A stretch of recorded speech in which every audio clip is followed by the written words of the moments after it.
around the fire with all of you, that the films of time play within the flames, replaying stories of my greatest achievements and my greatest regrets.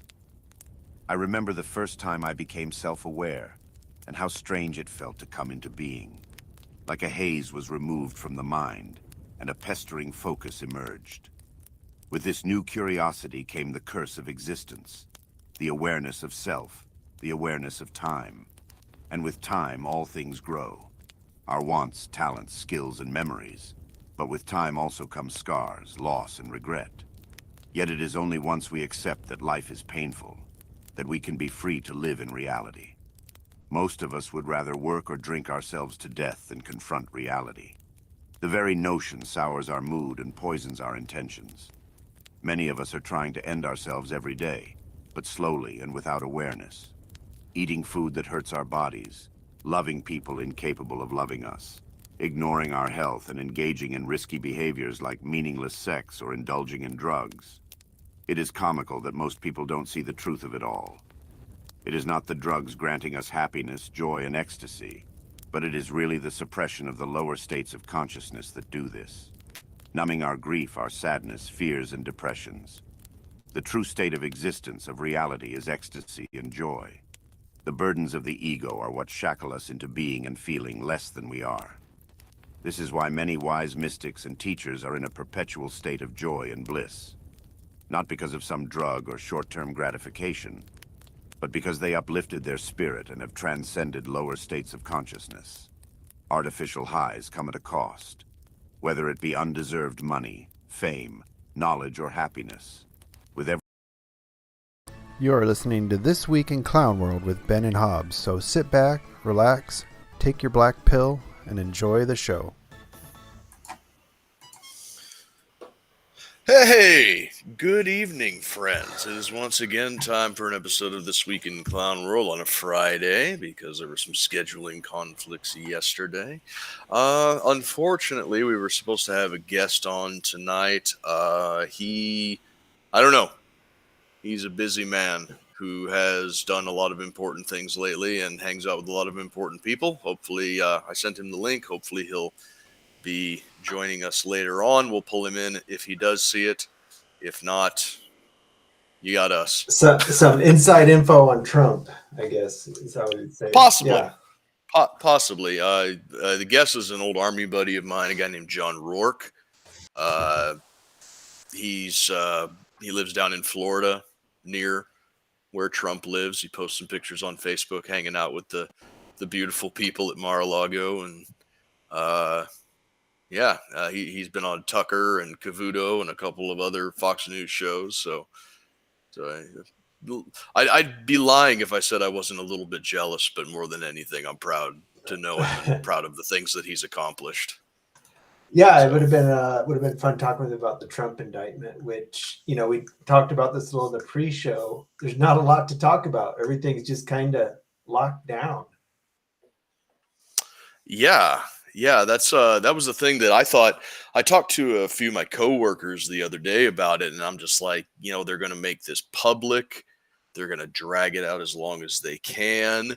They're going to make it incredibly obvious that what they're doing is a twisted perversion of the law, because it's not about Trump.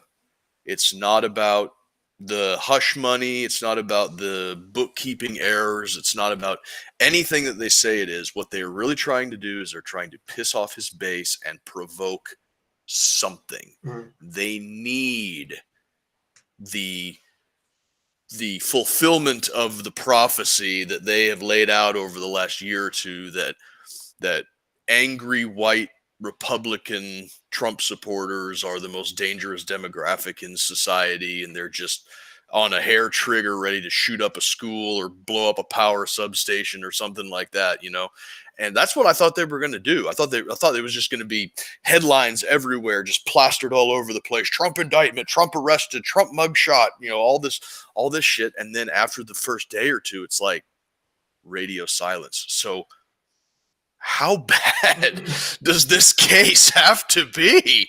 Well, is there a media shutdown on it? Maybe, or I don't I don't know the details. Are they not allowing any info to get out for some reason? Well, one of our commenters over here said Bragg wanted the judge to hold off until Republican primary season. So yeah, maybe it's being silent just for that reason. I mean, that's a long time to drag it out. You're going to drag it out for a year? Yeah, but even then it would make more sense to, keep it in the news and just keep it percolating and keep it boiling, trying to get people as riled up, telling people, shit or get off the pot, man. But yeah, it's just like, oh fuck, I guess the last 6 years of digging for something on the man wasn't enough. We need just a little more time. We'll get him eventually. And I think it's funny that they're always like Trump is Hitler, but they're trying to build the Hitler story through Trump. I mean, Hitler, he held an office, he got arrested. They had a doddering old man running Germany, and Hitler came out of prison and then ran the country. Oh, so you're saying they're trying to make history rhyme? Yeah, they're trying to make Trump wasn't fitting the Hitler narrative enough, so they're trying to add to it.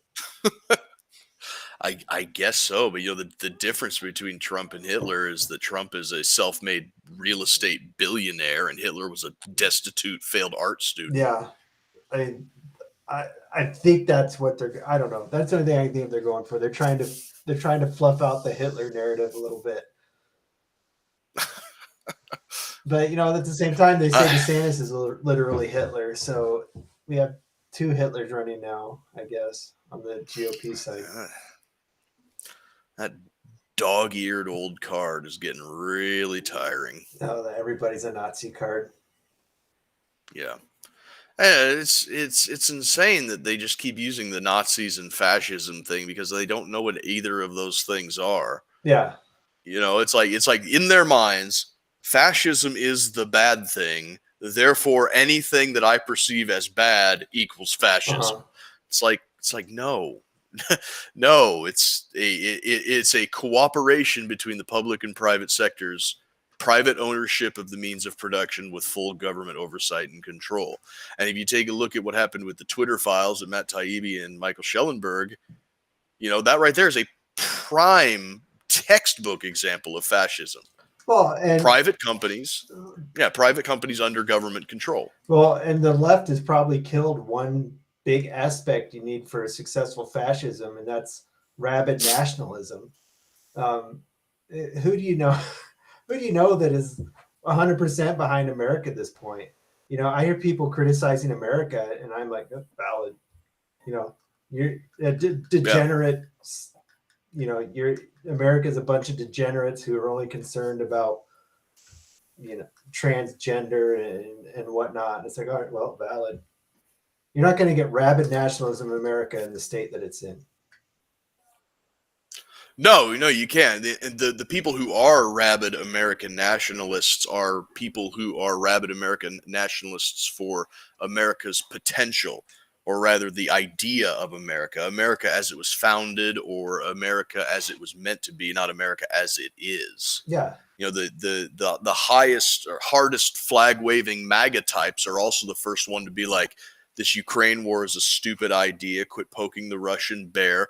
Pull all of our troops home. Stop the profligate spending on ridiculous shit. Get the government uninvolved. It's the biggest flag waving patriots are also this, not this country, this government's biggest critics. Mm-hmm.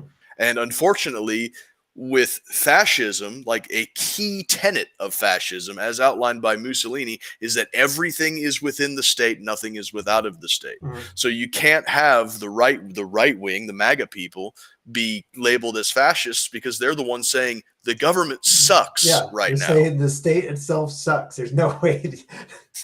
That's a vital point you need for your fascist ideology, and that is not happening.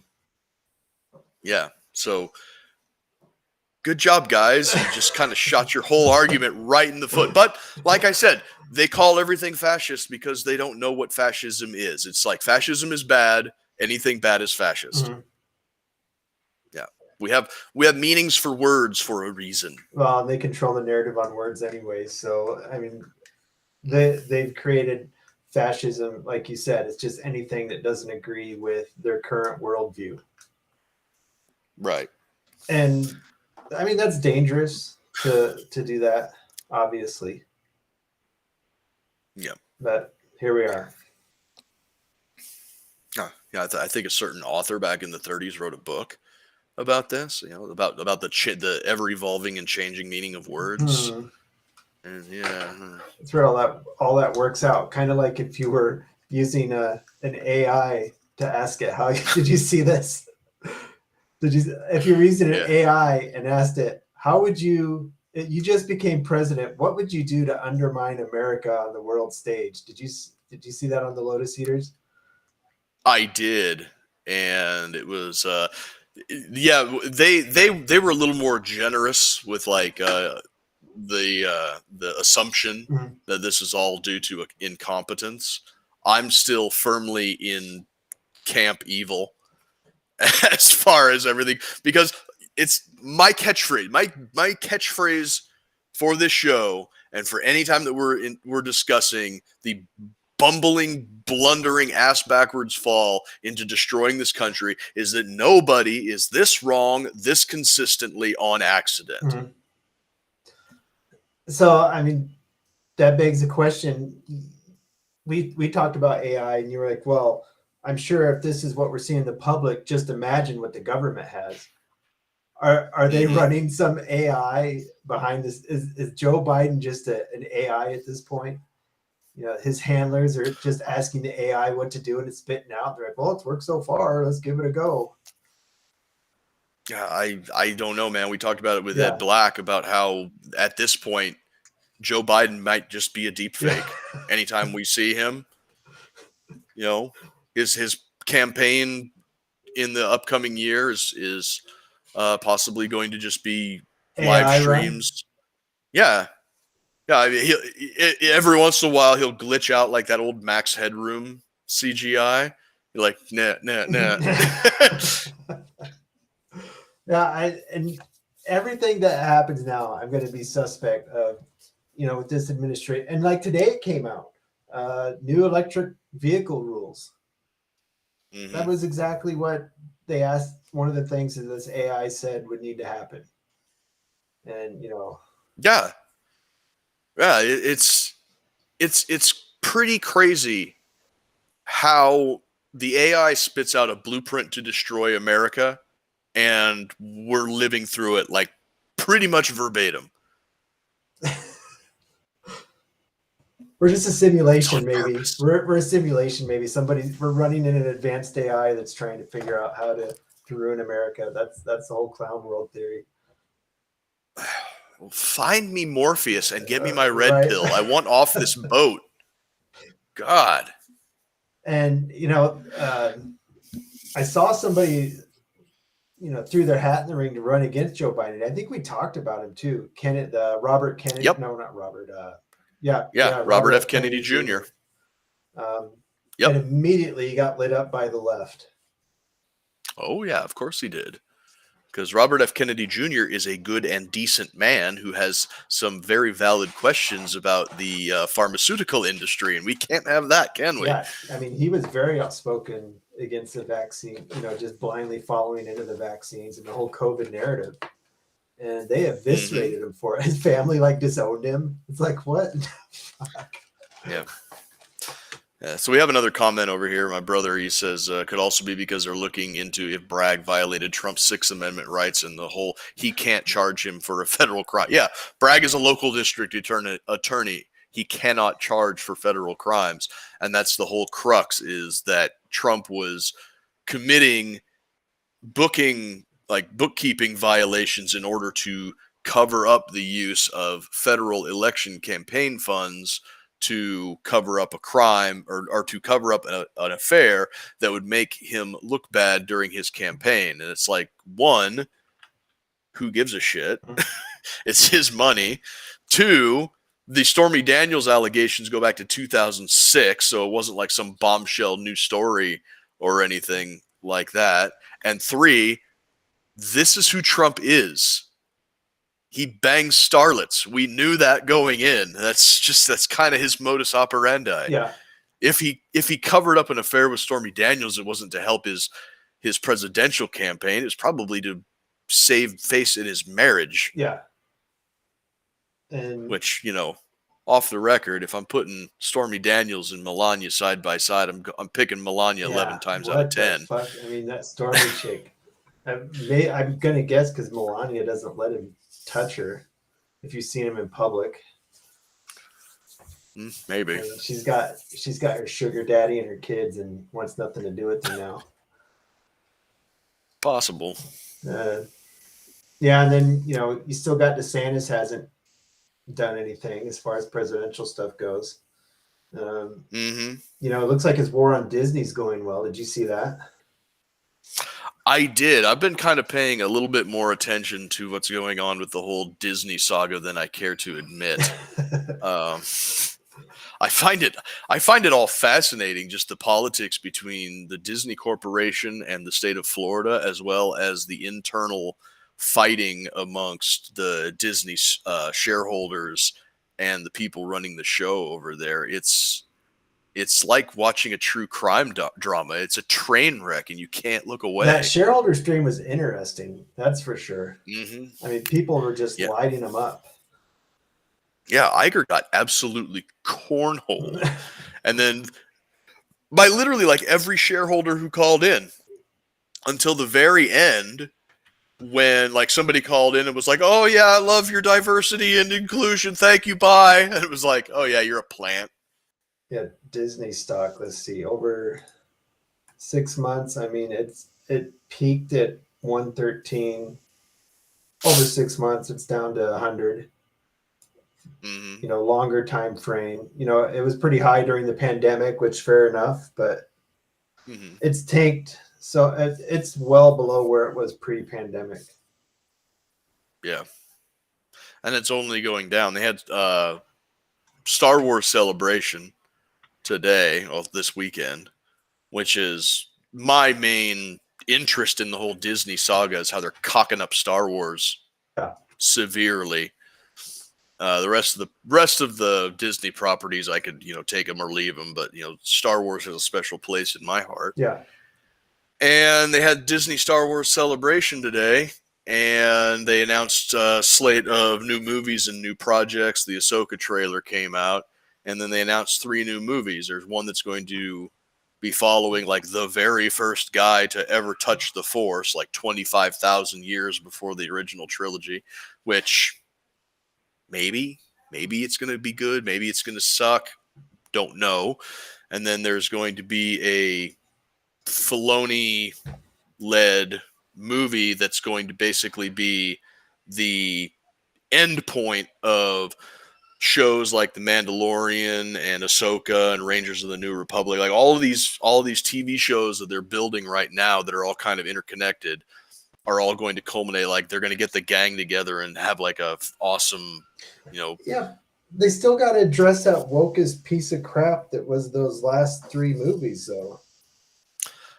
That's the 3rd movie that they announced. They announced a new movie starring Daisy Ridley as Rey, who the movie is going to take place 15 years after The Rise of Skywalker, or The Ruse of Soy Woker, as I call it. And they are going to have the amazing Wonder Rey, the Mary Sue, who can do no wrong and has no struggles in her life. She is going to succeed where Luke Skywalker failed in rebuilding the Jedi Order. Yay. Shit show. Yeah, so that's gonna, and it's being, I think, written and directed by the same chick who did the Miss Marvel movie, or Miss Marvel TV show, which I didn't even know they had a Miss Marvel TV show. So take with that what you will, but yeah. So they're out there like, this is going to be the first Star Wars movie directed not only by a woman, but a woman of color. And I'm just over here raising my hand like, yeah, but is it any good? Great diversity hire movie. What could go wrong? Yeah, we all know how those are. Yeah, and I'm pretty much done with The Mandalorian after. I mean, this is a little off track, but probably more people are thinking it than me about Disney. I'm done with The Mandalorian after the last episode with Lizzo and Jack Black, and I mean, there's no reason. They're just lefty favorites, so they threw him in there. Yeah, yeah, that's a valid criticism, and I've heard a lot of people talk shit about this third season, and as individual episodes taken on their own, they've been kind of mindless fun to me. Mm-hmm. As a series, as a season of a larger series, I'm just like, we got 2 episodes left of the season. Where is this thing going? Mm-hmm.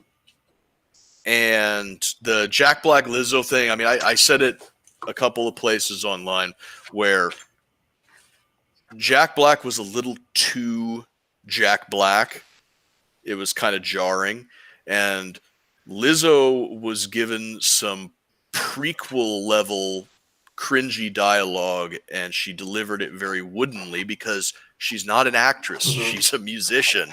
Right. So that's to be expected. They gave her bad lines and expected a not actor to say them well. And it didn't. It came off really weird and kind of dumb. But thankfully, they were such a small part of the episode that it didn't really, I was just like, okay, yeah, the Mandalorian's been a celebrity cameo factory since episode 1. Right. Yeah. They're always throwing some big name in there for like a little bit part.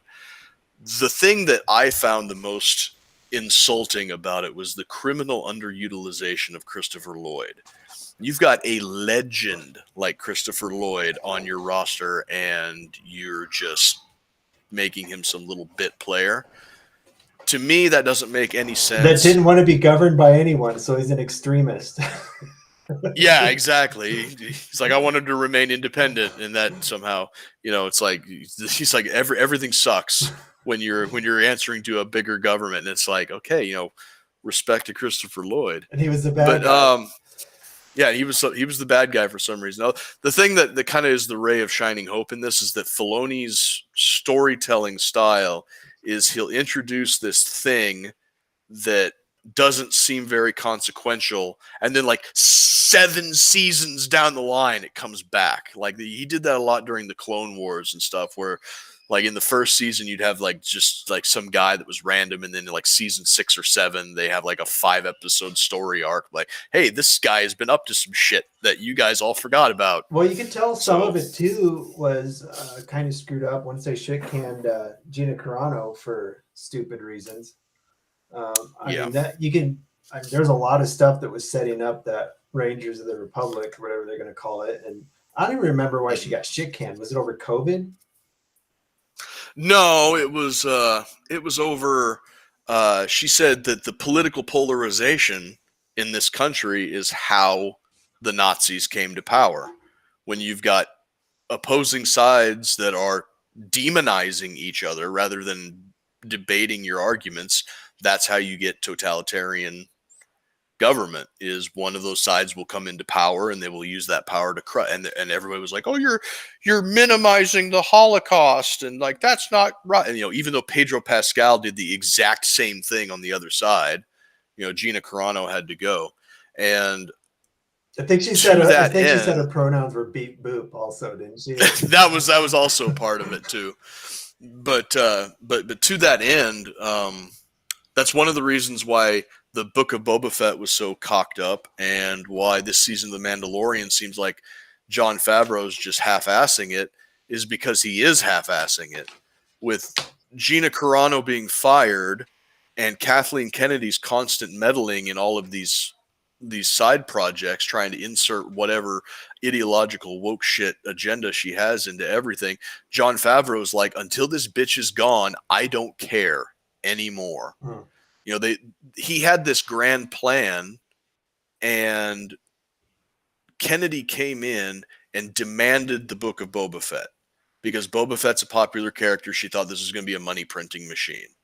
So Favreau was already working on the Ahsoka project and handed the Book of Boba Fett off to Robert Rodriguez because Rodriguez pitched some pretty cool ideas. and Rodriguez got in charge. And while he was in charge, he didn't know about the civil war going on within Lucasfilm, and Kathleen Kennedy's the boss, and she comes to him and is like, I want this, I want this, I want this. Think of the merchandising, think of the toys, and just got in there and just meddled with everything. And then when Favreau learned about it, I guess he like flew back from England from working on the Ahsoka show. He comes back, he's like, what is going on over here? Like Vespa gangs, Baby Yoda's back. Like what is going on turned here? Boba Fett into some bureaucratic pussy. It's like, yeah, what they did to my boy. Yeah, exactly, right. And then so Favreau was like, well, shit, I have to salvage this some way. So they took 2 episodes that were supposed to be in Mandalorian season 3, stuck them in the last 2 episodes of the Book of Boba Fett, and that's why that was the way that it was, and that's why Grogu is back in Mando season 3, even though he should still be with Luke Skywalker. And I mean, everything is screwed up. And even Tamira Morrison, the guy that plays Boba Fett, was like, yeah, that show sucked. I want to do over. Yeah. Well, the thing with the Lizzo and Jack Black, I was like, those Funko Pops are flying off the press right now to be sold. Oh, yeah. You knew they were just ready to go for that. Yeah, I don't know if you saw the article or not, but there was something like $34 million worth of Funko Pops that got sent to a landfill because nobody would buy them. I don't get it. I mean, what are they? And the whole deal where they keep them in their boxes, and I guess you can buy them in a separate plastic container protecting the box. Like, what sort of future are they envisioning where a Funko Pop, somebody's going to want that shit? This is Beanie Babies all over again. Yeah. What? I don't understand it. I mean, what type of I'm sure it's there for some sort of dopamine hit they get by looking at it. Then take them out of their fucking box. Nobody's going to want that worthless shit in 15 or 20 years. My theory is that they want to keep them in the box and pristine, because without the box and the label telling you what it is, it'd be too hard to determine what it is supposed to be. This one has bulbous eyes, an oval head. Yeah. What is this one? Yeah, and that just feeds into their audience. The other thing, whenever I watch a Disney show now, I'm always kind of analyzing as I watch, like, where's the wokest bullshit in this? Like when in The Mandalorian, when they told Bo-Katan that she could take off her helmet, I'm like, oh, there it is, the slippery slope. The slippery slope of the way. They're going to dilute it down, and the way's not going to be the way. See, I think it goes back to more into out of universe, real life politics. I think they're trying to minimize Pedro Pascal's character in his own show, because apparently Pascal is the biggest fucking drama queen behind the scenes that anybody has to deal with. And for the majority of this season, he's not even the guy in the armor. He's just phoning in his voice actor work, and his 2 stunt doubles are the ones that are doing most of the body work on screen. Yeah, probably because he's just such a probably the best guy that does the voice and is in the armor is Paz Vizsla. He's like, oh, who the hell plays him? He's a former MMA fighter. Yeah, but the voice is Jon Favreau. No, they changed it. They changed it this season. It's the actual actor that wears the armor. You're right. It did start out as Favreau. So okay. I think they're probably setting him up to be a bigger part, which great, Yeah, he's my favorite. He's my favorite person in the whole show. Total Chad character. I'm sure that'll get shot down by fucking Disney higher ups. You can't have a strong masculine character on a Disney show. Yeah, but at the same time, the Hasbro Black Series toys, the figures that come out, they're like the really high detailed, expensive ones that are for collectors and stuff. The Paz Vizsla figurine, you could take the helmet off and it's Jon Favreau. So I don't know what they're planning here. Like, but who knows? Yeah, I just saw that they changed that this season, that he's the actual voice too. Yeah. Somebody here, I hope they don't screw Thrawn up. I'm sure they could.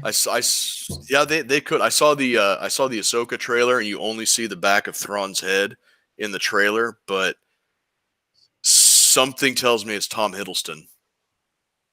I think Thrawn is going to be. He was one of the front runners.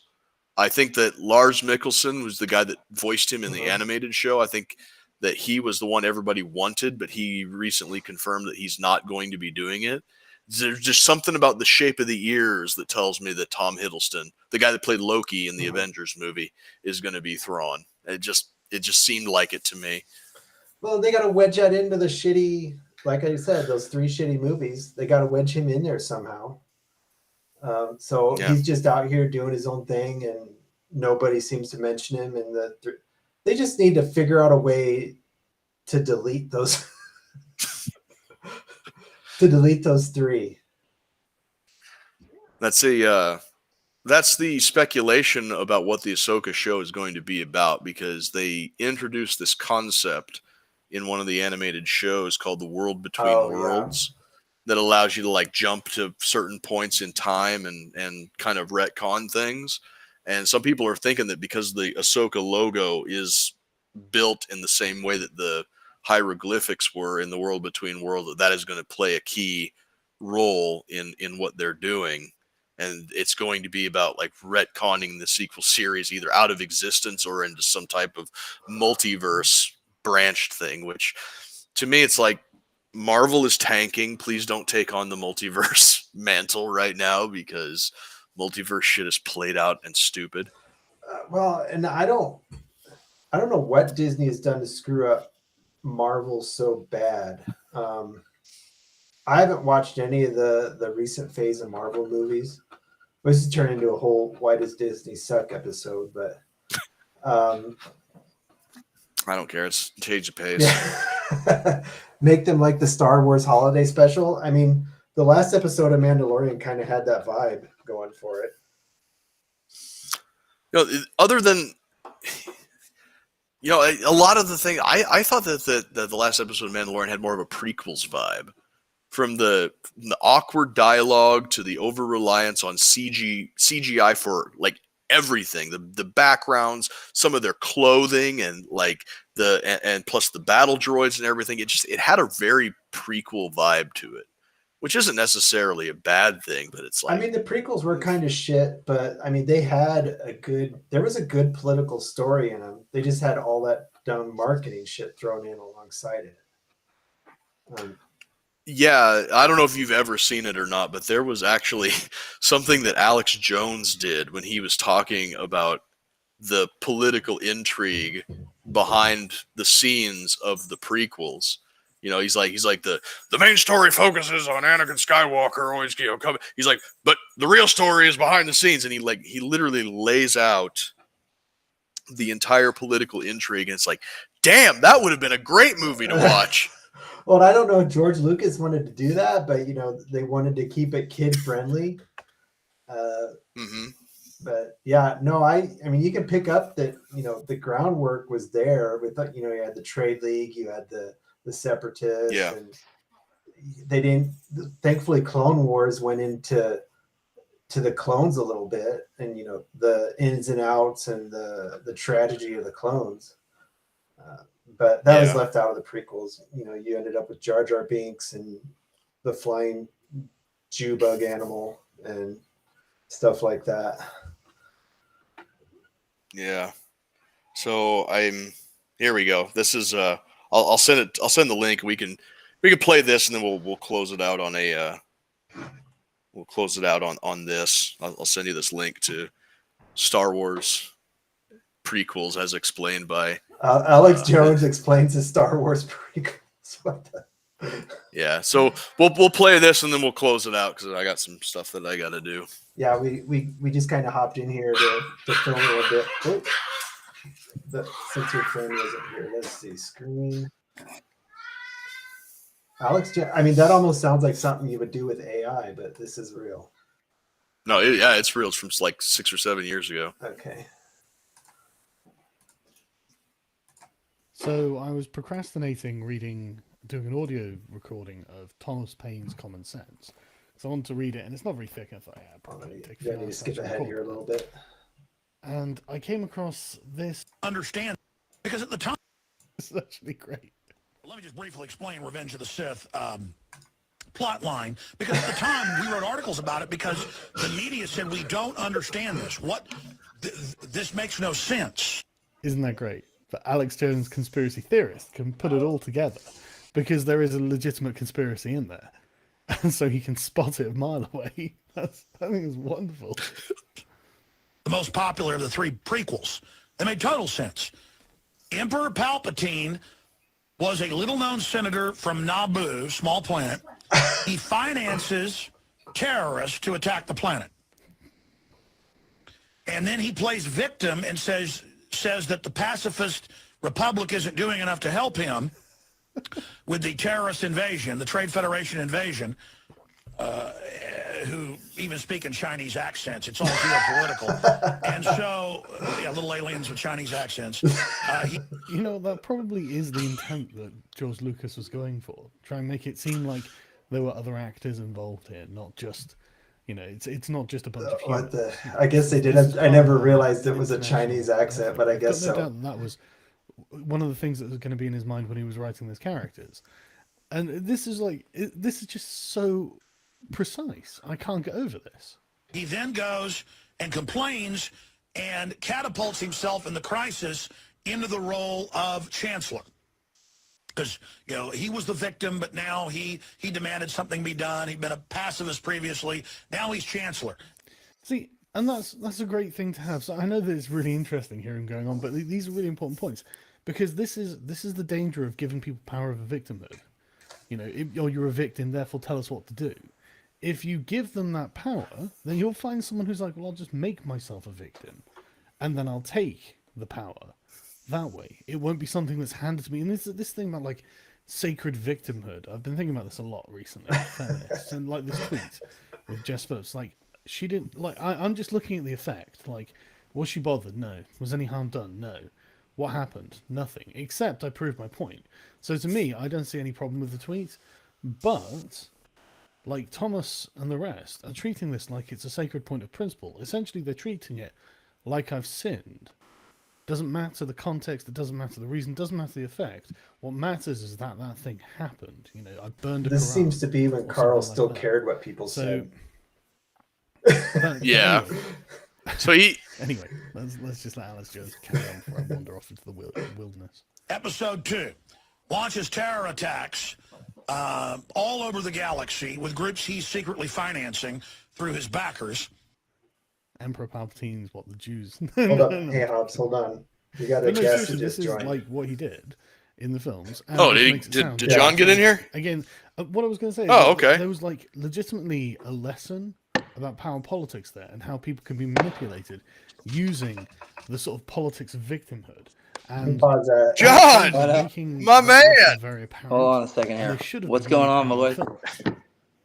Oh, not a whole lot, my man. It's good to see you there. You're kind of cut off a little bit. Hold on. Let's see here if I can dial this in. Do I need to go?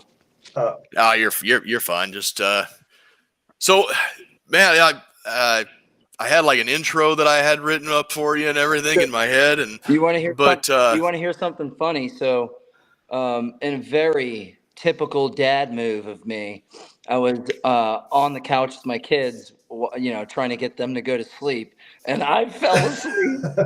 And I literally just woke up and went, "Shit! Oh my God, I'm supposed to do this podcast!" And I just freaking ran out, and I was like, "Let me get this thing set up and see if I can get in here before the show ends." So my bad. hey, that's quite all right, Dad man. working all day, so getting home and falling asleep on the couch, bro. That's where I'm at. Yeah, it's no problem, man. It's all good. I kind of at the beginning of the show told the audience, the few people that we have watching us live, who you are and everything. But so I see you got your shirt on there with your moving company, Blue Line Moving down there in Florida, the freest state in the union right now. Go. Yeah, you're also involved with the Great American Cleanup, right? That's you. That's right. Yeah. And I said at the beginning of the show, man, like you've been on Tucker, you've been on Cavuto, you've been on several of these other Fox shows, and I'd Yeah. be lying if I said that I wasn't a little bit jealous. But more than anything, I'm proud of you, man. I'm proud of you, and I'm proud to know you. I know we don't talk very much and anything anymore, but man, I'm so stoked. I lurk. I see the things that you're doing and Yeah. the people you're hanging out with and the stuff that you're accomplishing, man. And I'm proud of you, Bo. Thanks, man. I appreciate that. It's been a crazy ride, man. It wasn't, I wasn't always doing like any kind of interviews like this. I just kind of said, you know what, I want to take my business to the next level, and I want to, I still want to continue to serve and give back. And I was, I'm out of the Army obviously since 2015, but I just wanted to continue to give back. And I said, what can I do to give back, but they can also, try to promote my business. And so I initially had started a garbage business when I first did my first cleanup. I have a company called All American Sanitation. So I have a garbage company. I pick up garbage and do pressure cleaning and stuff like that. So we came up with the first cleanup, or the Great American Cleanup. And we did when Trump was talking about Baltimore, when he was calling it a rat-infested shithole, and he was going back and forth with congressmen from that area.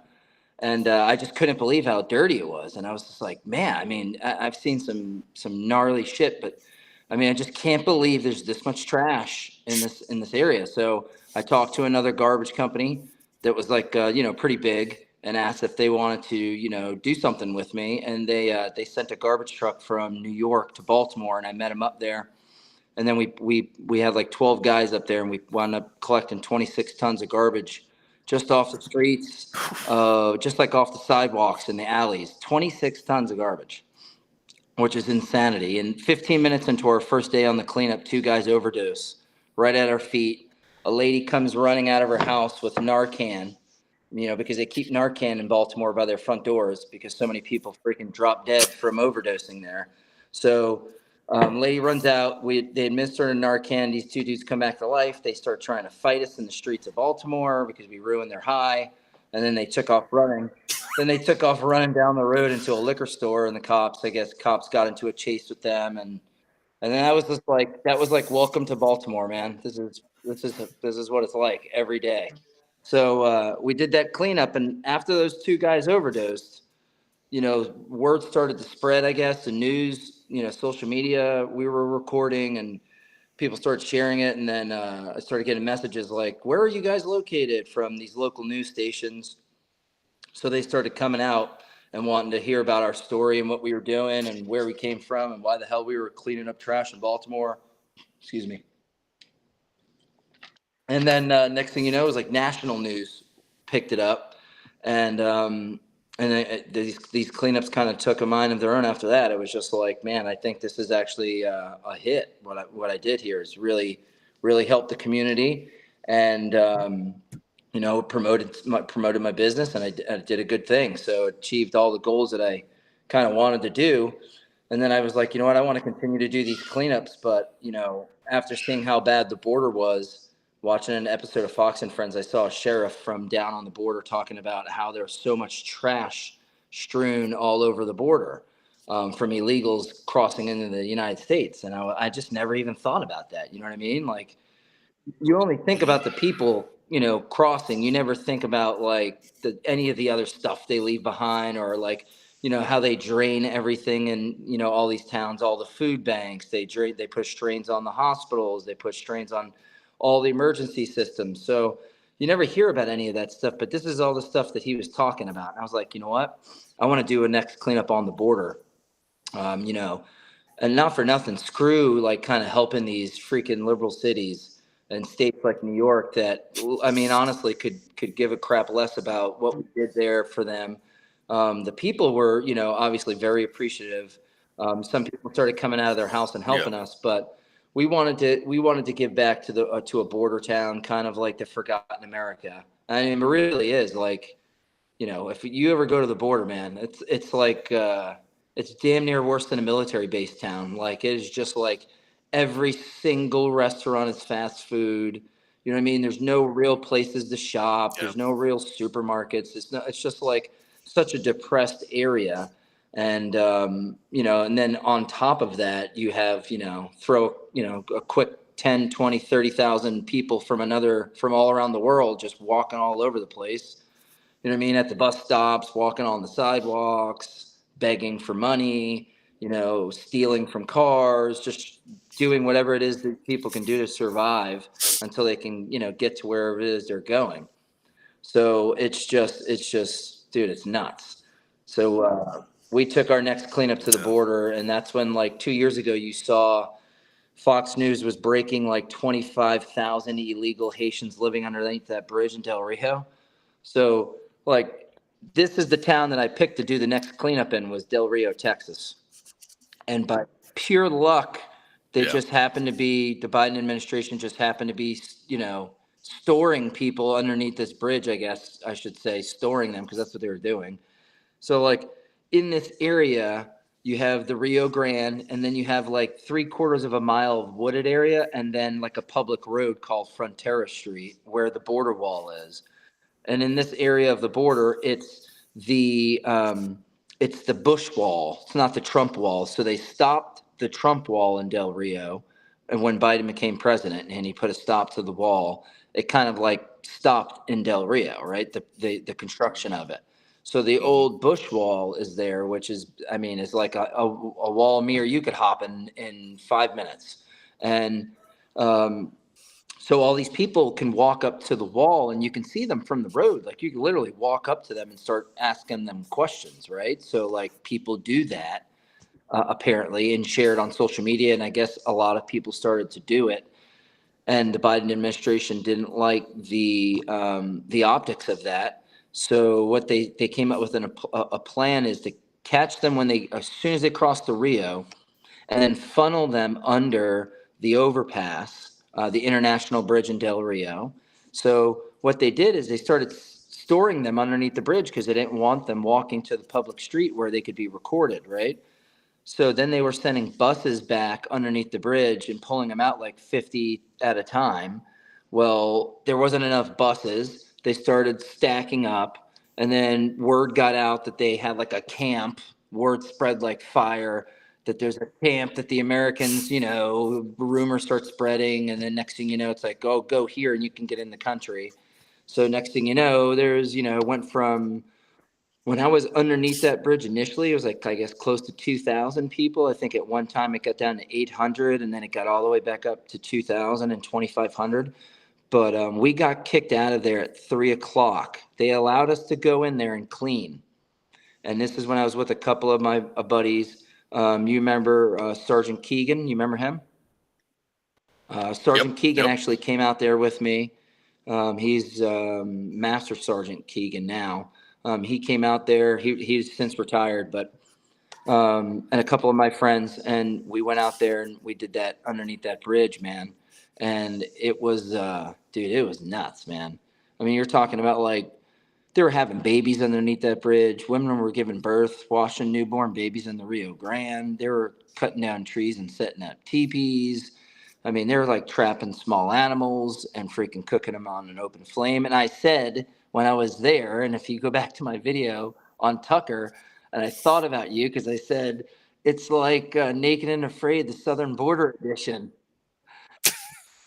That's what I said. If you watch, I heard that, and I was like, Naked and Afraid, shout out, let's go. Yeah, man. Before you hopped in here, man, it was just me and Ben, kind of like, normally when we do these shows, we do them on a Thursday. Yeah.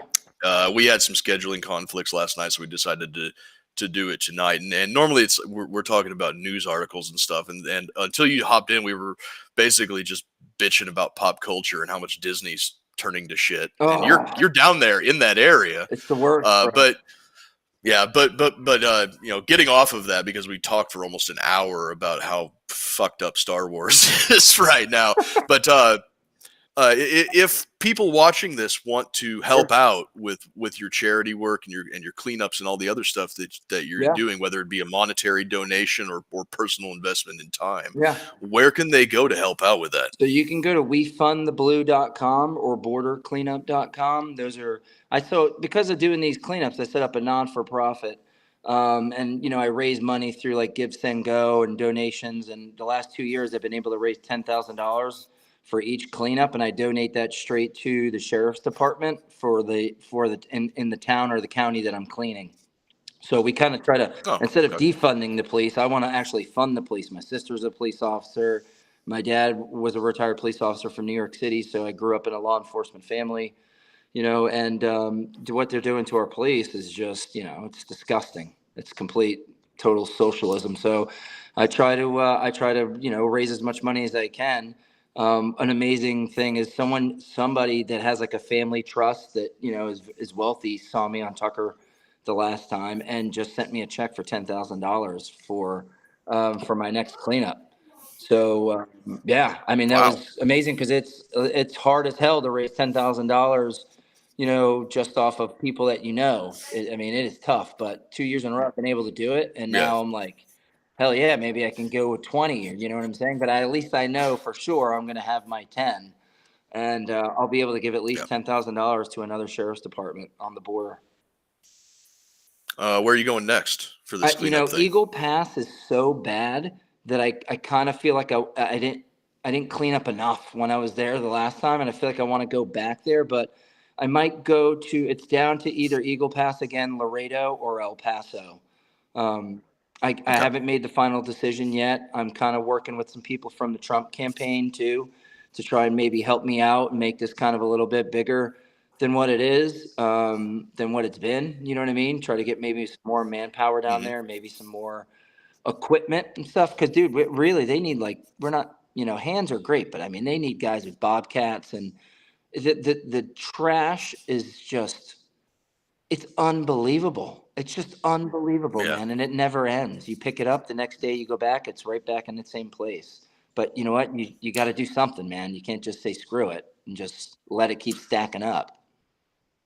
Yeah, because this is our It country. is, man. It's our country, man. Those are Americans too down there, just like we are Americans. It's like I get to live in South Florida. It's great down here. I love it. You know what I mean? But it's like those people there, like, I mean, they can't sell their house even if they wanted to move to Florida. No one's moving to buy their home on the border now. Who the hell wants to live there? It's a nightmare. Yeah. So that's completely stripped from them. Yeah, you said that you were working with some people in the Trump campaign, and that's kind of why I wanted to have you on, because when I asked you to come on, I figured that it was going to be much bigger in the news than it is actually turning out to be, and that's the Trump indictment and the arraignment. And like I said, I figured it would be a lot bigger in the news than it is turning out to being. And me and Ben were talking about this at the beginning of the show. We're like, how bad does this case have to be that they made all this big hoopla and everything, and then when the indictment gets unsealed, they're like, shit, bury it. There's nothing here. Yeah, 100%. I mean, it's that bad. You know what? You want to know what's the most government thing? It's just, this is just such a government thing to do. Is I think the total is around $200 million was spent, to just make this thing happen in the city of New York, right? Like, this isn't a city that has $200 million to waste on $120,000 NDA. This is something. This is a misdemeanor. It's nothing, but it's a misdemeanor. They're trying to raise to a felony on federal charges when he can't even do that, and on state charges when it's already expired. You know what I mean? So like, the statute of limitations is already expired. That's done. And then the whole not even naming the crime in the indictment, which is okay. So what are we talking about here? It's just, you can just tell it looks incompetent. It seems like they're just grasping at anything they can. It definitely looks like a persecution and not a prosecution.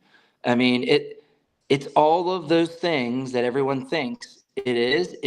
You know what I mean? Like, I've actually had like 2 people that have texted me in the last week that said, not for nothing, man. They're friends of mine. They were like, I wasn't going to say anything, but I was going to vote DeSantis if he primaried Trump.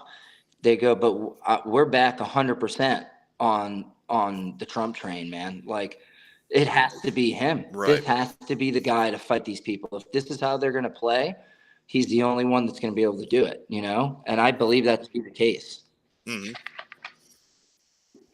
Yeah. So there's a few things that I can go over here. The first is that this is looking like what they called in the Soviet Union a Yep. Berea trial, where they had a jurist in the Soviet Union named Berea, and his catchphrase was "Show me the man, and I'll show you Yep. the crime."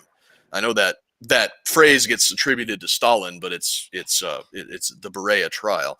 So really, that is what they're doing. They found their target, and now they're just looking for something that he did wrong. And I know you've been a Trump fan since day one when he announced everything back in 2015. And I've said this on the podcast before. You know, I'm not a Trump fan. I will praise him when he does good, and I'll call him out when he does bad. That's Sure. you know that's the fair and balanced thing to do. But if you would have told me 10 or 12 years ago that Donald Trump was the cleanest public figure in America, I would have called you insane. Yeah. But they have given this man all but a proctological exam, trying to find dirt on him, and he is squeaky clean, like Dawn dish soap, squeaky clean. And like, when are they going to give up on this? When do they just give the man his due, man? Give him his respect. I mean, think about it. Just, you know, they just say this guy with his taxes. You remember they were chirping about his taxes since like day one, right? Just a guy, and he just kept saying, as soon as the audit's done, I will show you my taxes. There's nothing there, right? I mean, this man's a billionaire. Obviously, has, you know, the Trump organization, which does billions of dollars. I mean, so they just assume there's got to be something. To go back to your initial point, you know, show me the man, I'll show you the crime. Yeah. So they just are assuming because he's a billionaire and he has these businesses and he's involved in so many things that at some point, somewhere, if they can hit him with a microscope, there will be something that they can latch themselves onto, right? And good luck. Good luck with that, because it doesn't seem to be going so well for them with Russia hoax 1 and 2, Ukraine, the phone call with Zelensky, the, you know, spy, and then they go to spying on Trump Tower, the Steele dossier, I mean, you know, it just never ends. And the thing is, I think he's really come to the acceptance, and the family has come to the acceptance. Oh, and the sham January 6th trial, that was another one. I think they come to the acceptance and the realization that it will never end as long as he's running for president. And that's just the way it is now. They live a life of lawyers, and constantly trying to strategize on how to not get arrested and how to not, you know, get their businesses collapsed by the government. It's pretty bad, man, when your biggest competition, when you're a business person, is the government. You know what I mean? Is the federal government supposed to be out of the way, barely hear about them, don't even know they exist, to you're full on going against them to like survive your own business in the United States just because of the way that you think? Isn't that the whole reason why we have this country, is so you can think what you want and say what you want whenever you want to do it? Like, isn't that the whole thing? The whole reason we're here? Like, I mean, the whole reason we fight, it's like they just can't take it anymore. And I'm always telling them, like, you guys need to, you know, I'm like, you guys don't sponsor people enough, man. You should be like sponsoring, like, I want to see like the guy that wins the Daytona 500 be a Trump car. I want the person that, I want everything that wins, like a fighter that wins, is sponsored by Trump. So anytime someone wins, they have to say your name and that you're winning. You know what I mean? Because it just drives them nuts. They hate it. It's gotten to a point here, man, where it's like, it's unbelievable, man. They can't believe it. They're still in shock. But you know what Donald Trump is the best at doing is taking a bad situation and making good out of it. And that's what he's doing. Obviously, you can see the donation numbers are through the damn roof. You know, I got friends texting me saying they're back on the train. So I know that's happening. I know that people have completely jumped off of DeSantis and are back on Trump. And I wouldn't even be surprised if DeSantis didn't even run, to be honest, man. I think. Yeah, that's where I kind of wanted to go next. Not necessarily about about DeSantis, but about the timing and about what it is that they're doing with this whole indictment and everything that they're putting out. Because I've heard a couple of people on various news outlets that I listen to, and I actually watched Judge Andrew Napolitano on Alex Jones' show a few days ago. Yep. And he was saying that some of the people that he doesn't necessarily run with, but some of the people he knows up in New Jersey were saying that they're doing this on purpose because they know it's going to energize the Trump base, and they want to run against Trump because they think they can beat him again. Like, oh, well, we beat him once in 2020. We can beat him again in 24. So it's the same Pied Piper candidate strategy that Hillary Clinton used, because she thought she could beat him in 2016, got stomped into the ground, and then 2020 came around, and for YouTube purposes, I can't say that the election was stolen, but I think you all can read into that. But yeah, and they think that come 2024 again, they can do it. Now, the other thing that Napolitano said on Alex Jones the other day was that in 24, Biden is going to run. He's going to ditch Kamala as VP, run with Hillary Clinton as VP, and then step down for medical reasons as soon as he gets inaugurated in 24, assuming that he wins. What do you? Ooh, that's a juicy little conspiracy thought there. Like, imagine that. Oh my God. Could you imagine them rolling Hillary back out into the public? You know, her and with the sunglasses she's got to wear so she doesn't have her freaking start getting the shakes and, you know, falling into a car, and who the hell knows what's going to happen with her, carrying hot sauce in her purse because, you know, that's what she likes. She's just, you know, speaking a Southern drawl when she's around Southern people and black people. And then, hot sauce is globalist code word for adrenochrome. Of course it is. Ding, ding, ding, ding, ding. I mean, come on, man.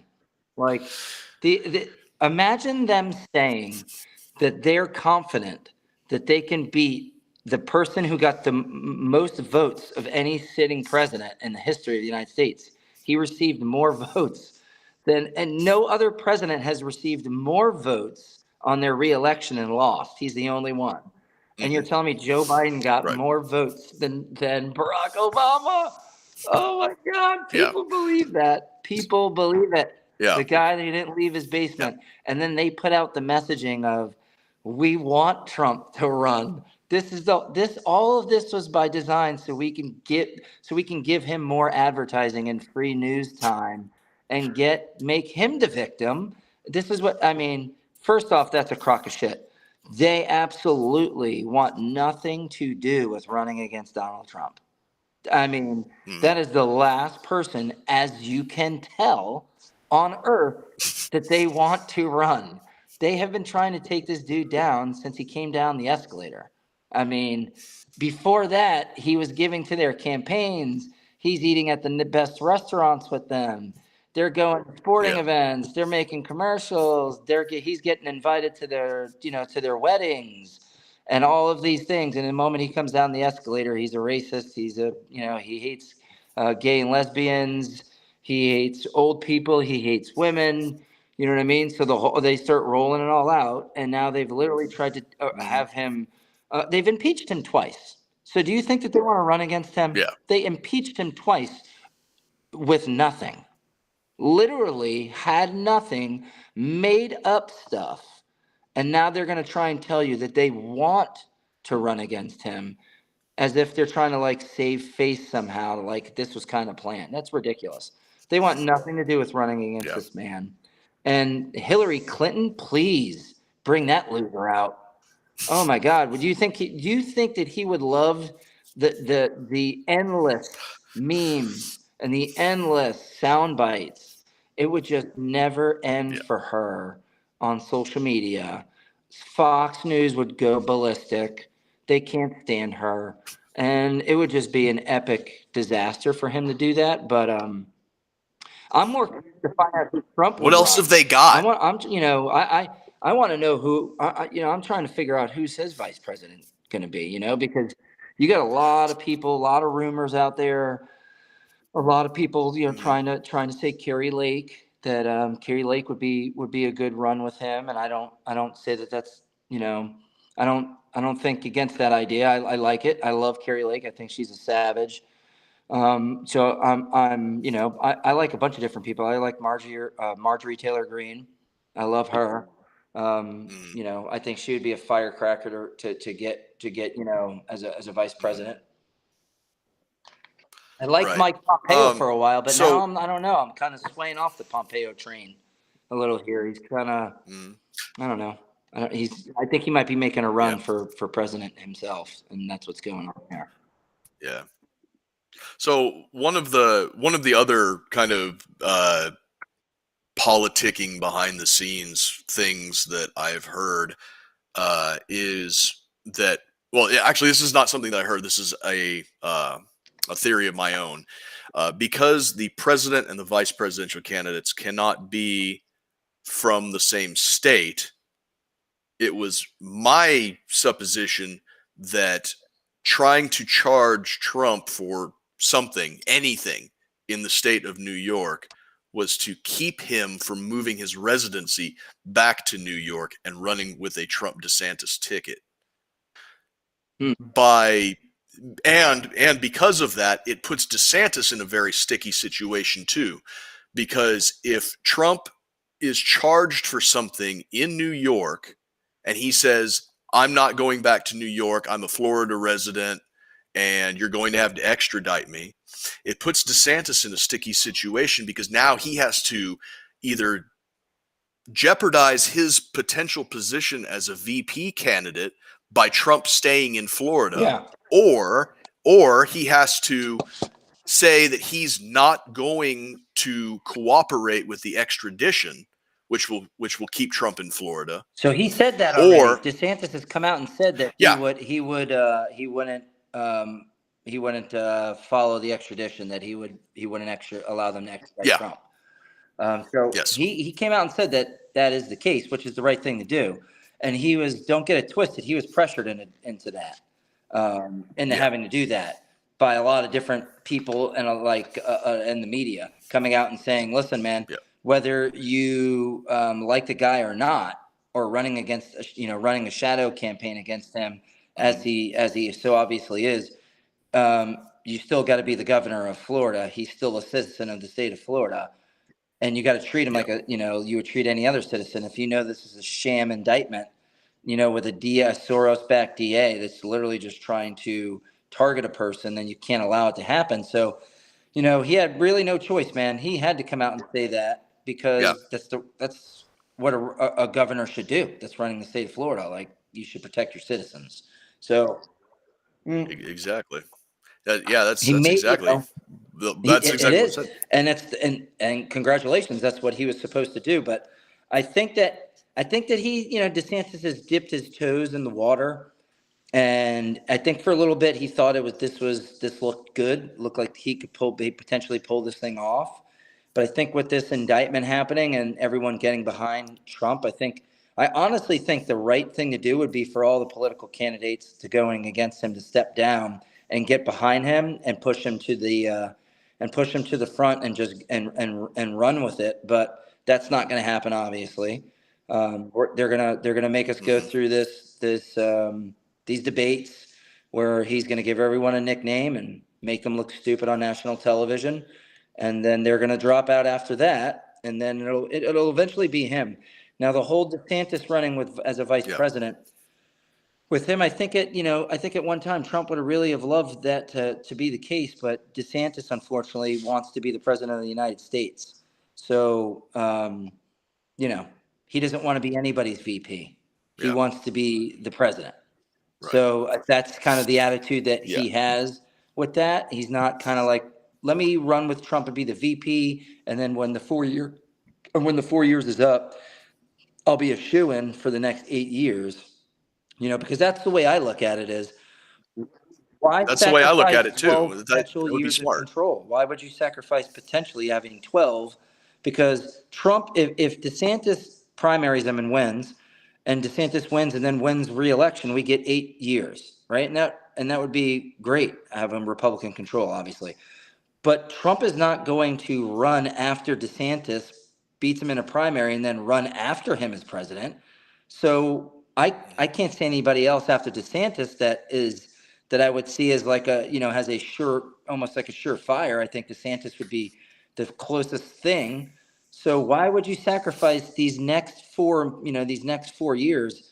I would do Trump for the next 4. Then DeSantis runs. He has Trump fully behind him, which you're going to need that Trump machine behind you to win, and then run for president and win and get reelected. And then we have 12 years of control. Like that's what you want. That's what's best for the country. Yeah. You know what I mean? But we'll see. He hasn't announced yet. You know what I mean? He hasn't announced that he's going to run. He's been doing everything possible that a person that's running would do. Basically came out with a book, and then he can use the book tour as basically his campaign, without calling it a campaign, but he's doing the same things. So, it's a shadow campaign, and he's, I guess he's trying to have his cake and eat it too. He's trying to act like he's running just in case it looks like he has a shot, then he can do it. But then acting like he's not running just in case the numbers don't work in his favor. And then he can say, I was never going to run. I owe it to the state of Florida. So, but that's just a typical politician. And that's what I always try to tell everybody that asks me. I get this question a lot, right? Is like, why does Trump go after DeSantis? Why does he have to? Why can't he just may the best man win and do all these things? Well, the thing is like behind the scenes, you got DeSantis talking to the Bushes, talking to these, Washington politicians, the swamp essentially, right? And trying to get the swamp creatures to back him for a run. Trump finds out about this through back channels and through people that are, are like Trump. Tell him, hey man, DeSantis is starting to ask the questions and meet with the people that you would meet with if you were going to do this.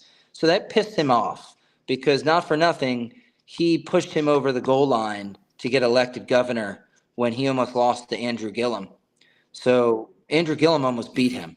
And I mean, it was very close. It was like under 50,000 votes we're talking about, like 0.4%. I think DeSantis won by, but Trump pushed him over the goal line. And I think that, he didn't appreciate the fact that, he kind of like took the opinion of, I kind of made you. So it would be nice that if you wanted to run against me, that you would come to me and at least tell me that, say, hey, listen, I appreciate everything you've done for the country, but I feel like it's my time now, sir. And I'm going to challenge you. And I want you to be the first person to know. And that's it. Like, nope, did everything behind his back. And that's the way he took it, kind of personally almost. You know what I mean? Like, fuck this guy, man. I went out of my way for this dude, did everything I was supposed to do, and then he can't even give me the respect to fucking give me a call and say, man to man, I'm coming after you. I think you're, a great guy and everything, but, I feel like it's my time, and this is where the party needs to go. Didn't do that, pissed Trump off. Now he's DeSanctimonious. Now he's Pudgy Ron. Now he's all of these names that everyone, I mean, it's never going to end for him. You know what I mean? It just, look at the long line of people. But I always tell people this when they ask me about him, is I say, don't ever forget that DeSantis is a politician and is a government employee, and always has been a government employee his whole life. So don't forget that. Politicians are very good at what they do, and they're very good at their jobs, and you know what I mean? So it's like, you can't, he's doing a great job for Florida. We love the governor. He's doing great. But, at the same time, you got to understand that he is a politician, and you know what politicians do. So, yeah. So, going back to the primary challenges, and you said that probably the smart thing to do, or maybe not even the smart thing to do, but the good thing to do as far as the Republican primary challengers are concerned right now, would be to cordially back out and get behind Trump as the guy. And I, personally, me and Ben, we're both libertarians. We were involved in the Libertarian Party and everything, but we are, we're Midwest red state libertarians. And I'm not going to speak for Ben, but I'm more conservative than anything, in my heart of hearts. Sure. But that is the thing that I think would probably be best for the Republican contenders going forward, because as as good as primaries are for sussing out any weaknesses in any of the potential candidates, getting it out in the air before the general elections Yeah. and everything comes out, when I look at the slate of the people who are potentially running, like DeSantis, or the people who are declared running, like Vivek Ramaswamy, there are some incredibly talented people in the Republican primary pool right now. And the last thing that I want is for Trump to get out there and create a bad blood situation where once he beats them in the primary, they don't want to work with him anymore because he insulted them and called them names and everything. Because that like Vivek Ramaswamy is probably one of the smartest people in America, period. Like, I've seen him on Glenn Beck, I've seen him on Fox News, I've seen him on a lot of stuff. The guy is sharp as razor blades, and the last thing I want is for Trump to call him some stupid name or something and then turn around and be like, okay, I got a place in my cabinet for you, and Vivek goes, no, I'm not working for you, you're a toxic piece of shit. Yeah. And that, I think, would be a loss for the country. Yeah.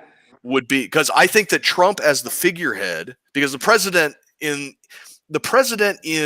the country as it's supposed to run, the president actually has very little power. He delegates the power that he has to the members of his cabinet. Yeah. And having somebody like Vivek Ramaswamy as something like Treasury Secretary or something involving the Department of Energy or one of these things. I mean, he's an entrepreneur too. He's invested in a lot of businesses. I mean, he knows finance. I think I think Vivek is great, but everyone talks about how smart he is. Well, it's not really smart to think that you're going to beat Donald Trump for president. That's a pretty dumb thing to think. And I think that he is. I think he's the smart thing on what he's doing is he's raising his profile for sure. And he's definitely got himself, I don't think he's really spoke ill of Trump that I've heard publicly. No. So I think he's raising his profile. He's getting his name out there. He's becoming more of a household name to, where people that might not know who he is now know who he is. And I think that he's taking on all of the angles that a person looking to get into a cabinet position would, or even potentially like a vice presidential situation. I think that he's positioning himself for that because he's not running his mouth against Trump. He's actually been coming out in strong support of him for what's going on. But I mean, listen, do you think Nikki Haley is going to beat Donald Trump? Do you think Nikki Haley's going to get 78 million votes, 80 million votes? Like, no. There's no chance Nikki Haley is getting, I mean, come on, man. So like Vivek, you're great, you're smart, but you don't know how you guys like me, I don't look at Vivek and think, hell yeah, that's my guy. Let's go, Vivek. Lead the soldiers, be the commander in chief. I think of Vivek and I think like, man, this guy should run like a hedge fund. Or he should be like, like nothing against him, but we need, you know who we need. We need the man. That's it. He has to come back. We need the guy that walks across the border in North Korea, gets remains from Korean War veterans brought home that had still been remained there, goes to the country and gets that done. That's a lot of that for me. That was one of the biggest things, man. Like, bringing home remains of soldiers from the Korean War. No one ever talks about that, man. That is insane. No other president was ever able to do that but him. And there's so many situations that it's so easy to forget that how many things that this guy actually pulled off. Moving Jerusalem, getting it recognized. Like there's the Lincoln Accords, the peace in the Middle East. I mean, you remember ISIS? Do you remember them? No, I don't. You remember that whole thing? Exactly. That was like the big thing where they're dropping people in cranes and burning people alive and lowering them into the ocean and, burning, doing all kinds of disgusting, unbelievable things. And then all of a sudden, Trump became president and goodbye. Away they went. The mother of all bombs was dropped. And I mean, you can go on, terrorist attacks. You remember those when Obama was president? It seemed like there was an international terrorist attack, a bombing at an airport or something like it, a train every month in the United States. Not to mention when Barack Obama was president, we were at war every single day of his presidency. Every single day we were at war, and not just in the Middle East. He started 5 new wars on top of that in Syria, Libya. Like, you can keep going. You know what I mean? Where all Yemen. So you can continue to go on to these countries where new wars were started underneath him. But it's weird how Donald Trump didn't start any new wars. You know what I mean? Like, they pull us out of Afghanistan, Hobbs, and immediately we're in the war with Ukraine and Russia. Like, they didn't even wait a month, I don't think. They're like, we're out of this war, right into a new one. Yeah, got to keep the mill grist going for the military industrial complex. The grift is just like a grift like no other grift I've ever seen. It's a never-ending grift, man. It's just one war, and then the guy that doesn't want to get us into a war, he's got to go. COVID. Yeah. COVID just happened. I know that you probably can't even say that word, which is ridiculous. That is ridiculous. In addition to being on YouTube, and we're small enough that it really doesn't matter, but we're also on Rumble too. So if we get we love Rumble. Our audience over on Rumble is actually almost as big as it is on YouTube some days. So that's which isn't very much. You know, we're still pretty small. I don't know if it's because we're just not as interesting as we think we are, or we're being suppressed, or I mean, just look at the wonderful studio I have and the excellent lighting. I know that you've been on Tucker and Cavuto and Fox News and everything, but you're on Roads to Liberty tonight, man. Welcome to the big leagues. Let's go. I love it, man. I'm on my kids, and my kids are thrilled to hear that I was on a podcast with someone that was on Naked and Afraid. Like, my kids are addicted to that show, man. Like, they have literally seen every single episode. When I fell asleep on the couch, we were watching Naked and Afraid. I mean, my kids are, I swear to God, my kids are addicted to that show. And so, yeah, I mean, my kids were like, what? You're going on Naked and tell him he said hi. So you're a celebrity bigger. You're more celebrity than me. You got my kids wanting me to say hi to you. Well, do you tell them hi from me too, man? Yeah, man. I know it's late there, man, and we covered a lot of grounds. Don't be a stranger, and I'll try to do the same, man. I'll let you get to bed. I got some things that I got to do around the house. It's a great seeing you, great catching up. Yeah. Everybody, if you're just tuning in or you haven't been paying too much attention, right down there at the bottom of the screen, wefundtheblue.com. That's just charity stuff. You can go there. You can give a donation to him to clean up some trash and get some money to some underfunded sheriff's departments. Yeah. Down on the border. And if you're ever moving, Blue Line Moving, local and long distance moving, we do it anywhere in the United States. We're franchising. We just opened up our first franchise in New Jersey. If you're a veteran, if you're a police officer, you got kicked off the force because you didn't want to take the shot. These are the kind of people that we're looking for. You got discharged from the Army because you refused to take the shot. I want to talk to you about trying to get you set up in a business. That's the kind of people that we need in this country. Stand up, take a stand, willing to risk it all for their beliefs. That's the kind of people that we want with Blue Line, man. That's what it's all about for me. And thank you so much for having me on. I appreciate it. Sorry about being late. Just dad life, bro. It is what it is. You know what I mean? Yeah. It's just, I'm not going to make up some lie and tell you, oh man, sorry. I was hunting some deer and I forgot, man, my bad. But no, it is what it is, but I appreciate you having me on. Thanks, man. And you need to come meet me at the border. The next cleanup, every 9/11 is when we do the cleanup. 9/9, 9/10, 9/11. I'll be down on the border. Stop in, come by for a day, man. You don't have to do the whole thing if you don't have to stop by for a day and just see it with your own eyes. It'll change your life, man. You know what? That does sound good. Come that time, if I'm financially able to make it down there, I might. But 9/11 is my son's birthday, so bring him with. I might not How be old's your able to. son? He's 2.5 right now. Don't bring him down to the border. Yeah, don't do that. No, not yet. But we'll be down there for 9/9, 9/10, 9/11. 9/11 is the day that we present the check to the sheriff's department, and then those 2 days, or we do the 9/9, 9/10 are the days we do the cleanup. And I'll be doing a dog rescue on the border too. I did a dog rescue down there a couple of months ago. We rescued 40 dogs from the border. That was pretty crazy.